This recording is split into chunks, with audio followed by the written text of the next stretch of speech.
जितेंद्र नाम का एक लड़का था जिसे पुराने महलों, पुराने घरों और जंगलों में घूमने का शौक था। इस शौक के कारण उसे उसके माता पिता हमेशा डांटते रहते थे। एक दिन जितेंद्र के पापा जी उसके रूम में आते हैं और देखते हैं कि वह कपड़े, कैमरा और सामान पैक कर रहा है।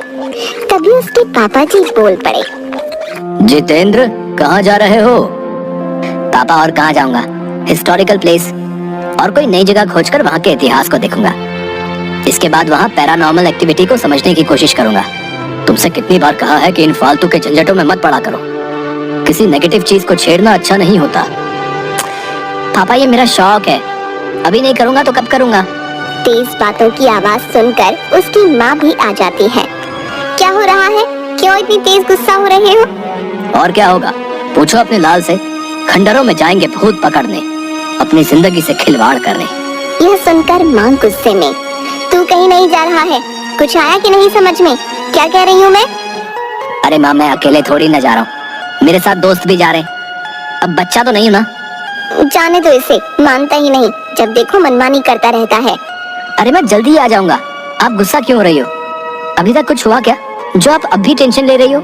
ठीक है, जा अपना ध्यान रखना, साथ ही कॉल करते रहना। माँ की बातों के साथ उसके पिता सर हिलाकर सहमति जता देते हैं। दूसरे दिन वह दोस्त राहुल और पंकज के साथ मध्य प्रदेश के बुरहानपुर से कुछ दूर एक हवेली में था। यार राहुल, बुरहानपुर से वो हवेली कितनी दूर है? पंकज बीच में ही बोल पड़ता है, मैंने सुना है कि उस हवेली में कोई साया है, क्या ये सच है? जिस हवेली में जा रहे हैं वो बुरहानपुर रेलवे स्टेशन से 60-70 किलोमीटर है। हाँ पंकज, वहाँ के लोग कहते हैं कि उस हवेली को एक ही रात में जिन्नात ने बनाया था। यार कुछ भी, हम लोग कितनी जगहों पर गए, कभी कुछ मिला है? हवेली पर भी कुछ नहीं मिलेगा। मैंने सुना है कि वहाँ पर रखवाली के लिए किसी को रखा भी गया है। हाँ यार, सुना तो है। तुम दोनों की ये बड़ी खराब आदत है, तुम दोनों सुनी सुनाई बातों पर विश्वास करने लगते हो। चलो वहीं चलकर देखें कौन है जिन्नात।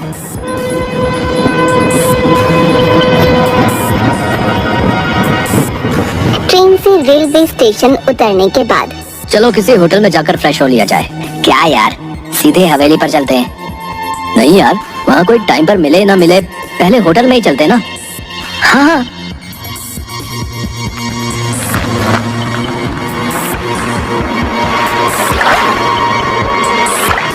फिर तीनों होटल में जाते हैं। वहाँ भी हवेली की बातें में वो बात कर रहे होते हैं। मैं तो बहुत एक्साइटेड हूँ हवेली पर जाने के लिए। तभी होटल मैनेजर, सर आप मत जाइए, वो हवेली बहुत मनहूस है। जो भी गया और रात में रुका तो कभी वापस नहीं आया। तभी जितेंद्र रोकते हुए, क्या फालतू की बातें कर रहे हो? कभी गए हो वहाँ? फालतू की बातें करते हो। सॉरी सर, पर क्या? जाओ यार यहाँ से, फालतू में डराओ मत। मैनेजर वहाँ से चला जाता है। तुमने उसे इतना बेमतलब डांट दिया, ये गलत है भाई। पंकज भी हाँ में सिर हिलाता है। हाँ यार, यहाँ से जाते हुए उनसे माफी मांग लूंगा। माँ और पापा का गुस्सा इन्हीं पर उतर गया। तैयार होने के बाद कैब बुक कर लेते हैं। कुछ देर बाद कैब आती है और वो बैठकर जाने लगते हैं। रास्ते में पंकज रुकने को कहता है। जैसे ही गाड़ी रुकी वैसे ही एक बूढ़े बाबा आकर खिड़की के कांच पर जम से आकर ठोकते हैं। तीनों घबरा जाते हैं। आ गए तुम वापस, वो तुम्हारा ही इंतजार कर रही है। वो अभी यही है, कहीं नहीं गई।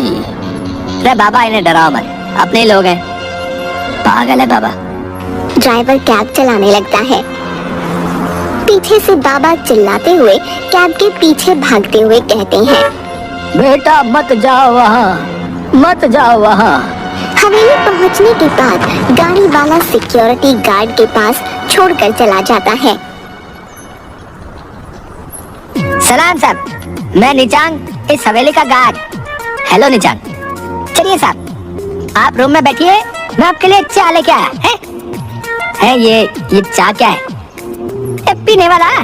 वो आप टी कहते हो ना, टी, वही। तीनों हंसने लगते हैं। उन्हें देख निचांग को भी हंसी आ जाती है।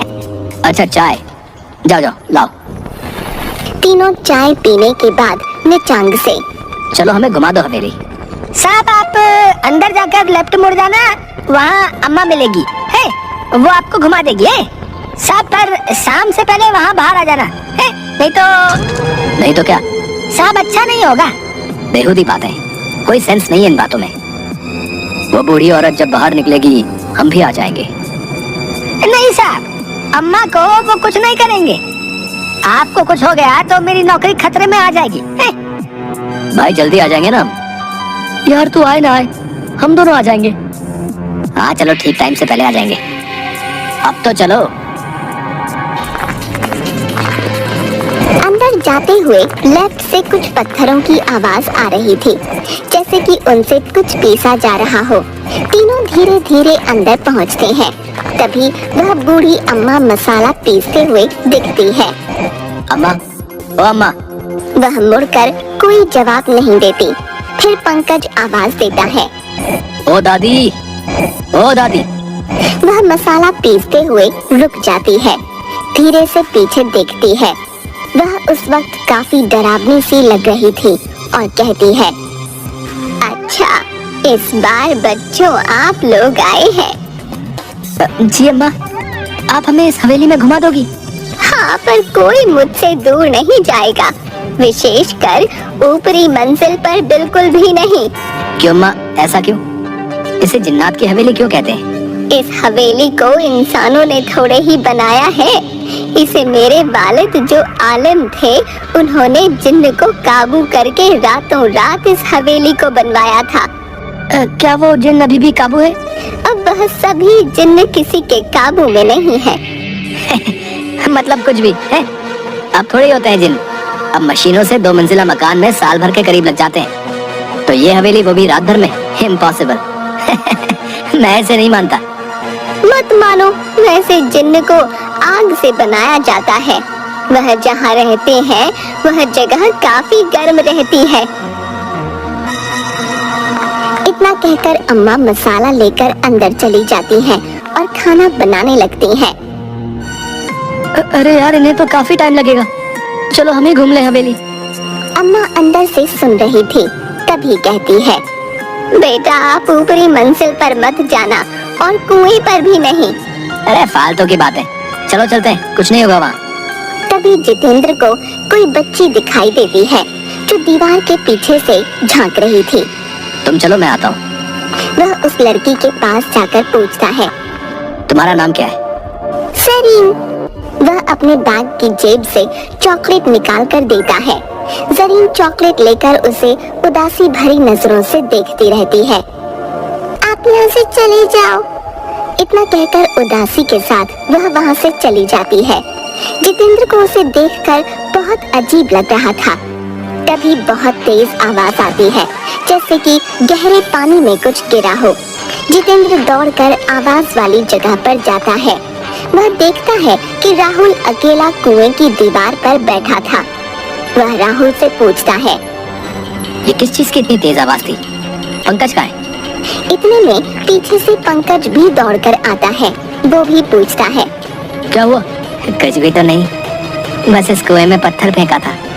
इतने में पंकज घबरा कर कहता है, वो बूढ़ी औरत ने तो कुएं के पास आने के लिए मना किया था, तो तू यहाँ क्यों बैठा है? चल उतर जल्दी, चल यहाँ से। पंकज राहुल का हाथ गुस्से और जोर से पकड़कर वहाँ से दूर ले जाता है। पीछे से जितेंद्र कहता है, अरे यार, अगर वो वहाँ पर बैठ भी गया और उसने पत्थरों को फेंक भी दिया तो क्या हो गया है? इसमें कौन सी बड़ी बात हो गई? भाई मुझे यहाँ बहुत घबराहट हो रही है, आसपास बहुत अजीब सा लग रहा है। वॉशरूम की दीवार पर मेरी परछाई दिख रही थी। तभी एकदम से 2 बड़े हाथ मेरे गले की तरफ आ रहे थे। तभी पानी में कुछ गिरने की तेज आवाज आई और मैं तेजी से दौड़कर यहाँ आ गया। भाई तुम इन लोगों की बातें सुनकर ना वहम में आ गए हो। ऐसा कुछ भी नहीं है जैसा तू सोच रहा है। चलो अब हवेली घूमते हैं। जितेंद्र का ध्यान बार बार उस खामोश फितरत वाली बच्ची पर जा रहा था जो बिल्कुल कुछ नहीं बोल रही थी। उदासी भरी बेनूर आंखों से उसे एकटक देखे ही जा रही थी। ऊपर से पंकज को यह हवेली कई जगहों पर कालिख और काई जमी हुई दिख रही थी, जो कि काफी डरावनी लग रही थी। इसी के साथ राहुल का बोलना बिल्कुल बंद सा हो गया था। इस पर पंकज और जितेंद्र दोनों में से किसी का भी ध्यान नहीं जा रहा था। यार इन दोनों के बहकावे में नहीं आता तो यहाँ फंसता नहीं। बेमतलब आ गया इनके साथ यहाँ पर। कमरों में घूमते हुए पंकज की और जितेंद्र की नजर कमरों पर बनी नक्काशी पर जा रही थी। साथ ही वहाँ थके थके व बेमन से टिमटिमा रहे पुराने बल्ब जो कभी भी दम तोड़ दें। दीवार पर कई जगह जानवरों के सर लगे हुए थे, जिसके कारण हवेली काफी भयानक लगने लगी थी। ये जगह इतनी डरावनी और अजीब क्यों है? दूसरी जगहों पर इतना डर नहीं लगा था, पर यहाँ तो उल्टा मुझे ही ज्यादा डर लग रहा है। कुछ यहाँ जो पर्दों में छिपा है। धीरे धीरे वह वापस आंगन में बूढ़ी अम्मा के पास पहुंचकर उनके पास बैठ गए। जितेंद्र के मन में बहुत सारे सवाल आ रहे थे। वह आखिरकार पूछ ही बैठा, ऊपरी मंजिल पर जाना क्यों मना है? वह किसी को भी ऊपरी मंजिल पर जाने वाले को जिंदा नहीं रहने देते। आप इस सब पर विश्वास करती हैं? ये चीजें तो बस वहम होती हैं। मेरा बेटा भी नहीं मानता था, कितना समझाया, लेकिन होने को कौन टाल सकता है। बेटा, आप इन चीजों को समझने की कोशिश करो। आपका एक साथी कहाँ है? पंकज और जितेंद्र दोनों उसे ढूंढने लगते हैं। इतने में वह जरीन लड़की जितेंद्र को मिल जाती है। वह उसे कहती है, आज बहुत भारी दिन है, अब कहीं नहीं रुकना। आप अकेले दोस्त के साथ वापस चले जाओ। मैं इस बच्चे की बात को क्यों नहीं समझ पा रहा हूँ। आखिर कहना क्या चाहती है? बेटा, आप क्या कहना चाहती हो? थोड़ी देर में आपका यहाँ से निकलना मुश्किल हो जाएगा। आप और आपका एक दोस्त, आप दोनों चले जाओ। जाने कब राहुल को ढूंढने ढूंढने में पंकज सबसे ऊपरी मंजिल पर पहुँच गया। उसे मालूम ही नहीं चला। उसे ऊपरी मंजिल के एक कमरे में काफी तेज रोशनी हो रही थी। उसने आवाज लगाई, राहुल तू है ना इस रूम में? मुझे डरा मत, कुछ बोल तो सही। अंदर से सिर्फ की आवाज आती है, जिसके कारण पंकज घबराने लगता है। इसके बाद वह जोर से चिल्लाता है, राहुल बाहर निकल जल्दी। पंकज की आवाज नीचे जितेंद्र के पास जाती है। वह समझ जाता है कि पंकज सबसे ऊपरी वाली मंजिल पर है। वह भी तेजी से ऊपर जाने लगता है। वह छोटी बच्ची उसे रोक लेती है। ऊपर पंकज गेट खोल लेता है और एक जोरदार चीख के साथ तेज रोशनी दिखाई देती है। फिर पंकज का शरीर धीरे धीरे नीचे आने लगता है, जैसे कि पानी पर तैर रहा हो। यह सब जितेंद्र की आंखों के सामने हो रहा था। एकदम से ये सब देखकर जितेंद्र वहीं बेहोश हो जाता है। जब वह आंखें खोलता है तो वो अपने आप को अम्मा के रूम में उनकी गोद में सर रखे पाता है। वह घबराकर बैठ जाता है और उठकर बाहर जाने लगता है। अम्मा उसका हाथ पकड़ लेती है। अब कोई फायदा नहीं है, अब रात हो चुकी है। तुम इस कमरे से निकलते हो तो तुम्हारा हाल भी दोस्तों जैसा हो जाएगा। देखना चाहते हो तो खिड़की के छेद में से देखो, खिड़की मत खोलना। जैसे ही वो बाहर देखता है तो उसके दोनों दोस्त दिखते हैं। एक अध जला और दूसरा पानी की वजह से फूला हुआ। ये कैसे हुआ? मैंने तुम्हें रोका था और कहा था ऊपरी मंजिल और कुएं पर जाना मना है। जो ऊपरी मंजिल पर गया वो जल गया, जो कुएं के पास गया वह पानी की वजह से फूल गया। सरीन, वो बच्ची कहाँ है? कौन बच्ची? जो मुझे ऊपर जाने से रोक रही थी। नहीं बेटा, यहाँ पिछले 40 सालों से कोई बच्ची नहीं है। जितेंद्र ये सुनकर बिल्कुल सुन्न सा रह जाता है। फिर वही लड़की को एक फोटो में देखता है। यही तो है वो बच्ची, यही तो है। यह मेरी बेटी है जो ऊपरी मंजिल से सीधे कुएं में जा गिरी थी, वही जिन्नों की वजह से। इसीलिए मैं ये हवेली छोड़ना नहीं चाहती हूँ। मुझे बाहर जाना है, हवेली से बाहर जाना है। सुबह होते ही मैं निकल जाऊंगा। बेटा, जो इस हवेली में एक रात में फंस जाता है फिर वो वापस नहीं निकल पाता। यही यहाँ की सच्चाई है। रात भर वो दोनों बैठे रहते हैं। सुबह होते ही जितेंद्र गेट खोलकर बाहर निकलता है। वैसे ही वो देखता है कि राहुल उसे आवाज दे रहा है। जितेंद्र, ओ जितेंद्र, यहाँ मेरे पास आ जा। ओ जितेंद्र, मैं यहाँ हूँ अंदर। फिर वह कुएं की दीवार पर बैठकर वापस अंदर कूद जाता है। फिर से यही रिपीट होता है। वह घबराकर मेन गेट खोलने की कोशिश करता है। वो गेट खुल तो जाता है, पर उसे गेट के उस तरफ वही दिखाई दे रहा होता है जो इस तरफ दिखाई दे रहा होता है। राहुल का कुएं में कूदना। कोई फायदा नहीं है बेटा, ये मेरे लिए हमेशा का है। बेटा बस कर दे। इतना कहकर अम्मा अपने काम में लग जाती है। जितेंद्र को उसके वही दोस्त बार बार दिखाई देते हैं। फिर उसे वही जरीन दिखाई देती है। वह उसे एक तरफ उंगली दिखाते हुए कहती है, जाओ, आखिरी बार और आखिरी मौका, अब और न मिले मौका। इतने में उसके सामने उसके दोनों दोस्त खड़े हो जाते हैं। दोनों साथ साथ कहते हैं, ये सब कुछ नहीं होता है। फिर दोनों जितेंद्र को मारने के लिए अपने हाथ बढ़ाते हैं। तभी वही बच्ची उसे बचाकर बाहर निकाल देती है। जितेंद्र बेहोशी की हालत में बाहर आता है और उसे वही बाबा मिलते हैं। बेटा, मैं कह रहा था, वो तुम्हारा इंतजार कर रही है, वो तुम्हें छोड़ेगी नहीं। वो बाबा हंसते हुए निकल जाते हैं। जितेंद्र जैसे ही आगे बढ़ता है,